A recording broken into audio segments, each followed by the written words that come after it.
అమరావతి పునఃప్రారంభానికి విచ్చేస్తున్న మోడీ పర్యటనను విజయవంతం చేయాలని ఇన్ఛార్జ్ పిలుపునిచ్చారు.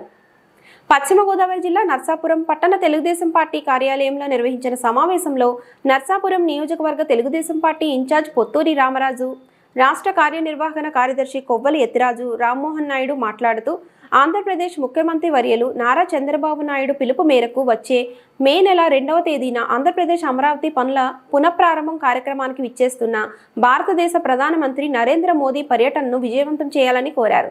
ఈ కార్యక్రమంలో నర్సాపురం నియోజకవర్గ తెలుగుదేశం పార్టీ అబ్జర్వర్ గత్తుల సాయి మరియు నర్సాపురం నియోజకవర్గ తెలుగుదేశం పార్టీ పట్టణ మండల గ్రామాల నాయకులు, కార్యకర్తలు పాల్గొన్నారు. రేపు జరగబోయేటువంటి మోడీ గారి 2వ తారీఖున బహిరంగ సభకి జనం మొబిలైజేషన్ నిమిత్తం సమావేశం ఏర్పాటు చేయడం జరిగింది. ఈవేళ మోడీ గారి బహిరంగ సభకి మన నియోజకవర్గం నుంచి ఎంతమంది వస్తారన్నా తీసుకెళ్ళడానికి మొబిలైజేషన్ ఏర్పాటు చేద్దాం. అది ఏ రకంగా అనేది యాక్చువల్గా ఇది గవర్నమెంట్ ప్రోగ్రామ్, ఇది మోడీ గారు వస్తున్నారు కాబట్టి గవర్నమెంట్ ప్రోగ్రామ్ లెక్క మరి ప్రభుత్వం నుంచి మరి పురమాయించాలా లేదా మనం పురమాయించాలని కదా అంటే క్లారిటీ లేదు. కానీ మీరు ఎంతమంది ఇంకా తీసుకెళ్ళడానికి మాత్రం గ్రామం నుంచి మీరు బస్సులు అయితే మీరు ఎన్ని బస్సులు కావాలి మీకు, అలాగే అన్ని నియోజకవర్గాల నుంచి మీ మండపానికి తీసుకెళ్ళడానికి మా గ్రామం నుంచి ఇస్తే ఆ ప్రకారంగా మీకు ఏర్పాటు చేయడానికి గన్ని ఏర్పాటు కూడా మేము చూస్తాం. అలాగే ఇంకా కొంతమంది వెళ్ళేటప్పుడు భోజన వస్తువుల గురించి కూడా అడిగారు. ఖచ్చితంగా అది కూడా మన దారిలో ఎక్కడన్నా ఒక ప్లేస్ సెలెక్ట్ చేసుకుని మన నియోజకవర్గం కూడా అందరికీ అక్కడ మనం ఫుడ్ ఏర్పాటు చేసుకుంటా, లేకపోతే ఎక్కడికక్కడే బస్సు ఎక్కిన కాడ ఇచ్చేట్లా అది కూడా ఇవాళ రేపుల్లో మేము అది కూడా ఆలోచన చేస్తాం. కాబట్టి అన్ని రకాలుగానే దీనికి ఏ విధమైన లోటుపాట్లు లేకుండా అన్ని చూస్తాం. అలాగే మనం బయలుదేరేటప్పుడు కూడా మీరు 10 గంటల లోపుగా బయలుదేరితేనే మనం కడ వరకు వెళ్ళగలుగుతాం. ఎందుకంటే 4 గంటల పడుతుంది మనం ఆ ప్లేస్కి చేరడానికి. 4 గంటలు అంటే మోడీ గారి మీటింగ్, ఇది ప్రైమ్ మినిస్టర్ ప్రోగ్రామ్ కాబట్టి షెడ్యూల్ ప్రకారం కరెక్ట్గా షెడ్యూల్ టైంకి వచ్చేస్తారు, దాంట్లో మార్పు ఏమి ఉండదు.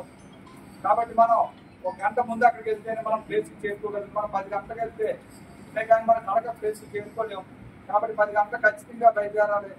మేము మండపాటి అయితే కూడా అందరితో కూడా కాంటాక్ట్ ఉంటాం. కాబట్టి ఈలోగా వెహికల్స్ మొబైల్ చేసిన ఎన్ని కూడా ఎలాగ ఏంటి అది కూడా మేము చూస్తాం.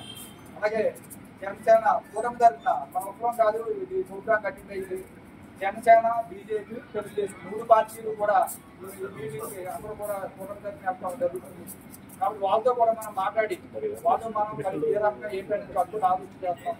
కాబట్టి టైం లేదు కాబట్టి దగ్గరికి వచ్చేస్తాం. కాబట్టి మీరు ఏ గ్రామం ఆ గ్రామం మీటింగ్ ఏర్పాటు చేసి మా గ్రామానికి పంపిస్తాం అని చెప్పి మాకు తెలియపడితే దాన్ని బట్టి మేము ఎలా మేము ఏర్పాటు చేయాలని నేను ఆలోచన చేస్తామని చెప్పండి. దీన్ని ఇంకా మీకు ఏమైనా డౌట్ ఉంటే చెప్పండి. మే 2వ తారీఖున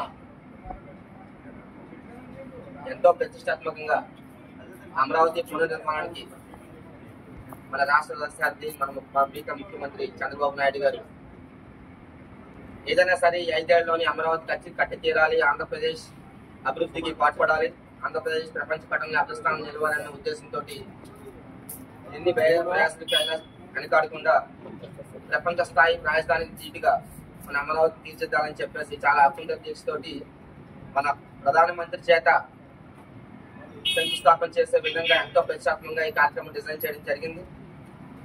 కాబట్టి ఆంధ్రప్రదేశ్ ప్రజల కళలన్నీ కూడా అమరావతి మీద ఉంటాయని, భవిష్యత్తు అంతా కూడా అమరావతి మీద ఉంటుందని, ఈ అమరావతి పునర్నిర్మాణానికి ప్రభుత్వం చేసిన కృషి అభినందిస్తూ ఈ కార్యక్రమానికి అందరూ కూడా పెద్ద స్థాయిలో విశేషంగా తరలివచ్చి జయప్రదం చేయాలని కోరుకుంటూ జై తెలుగు.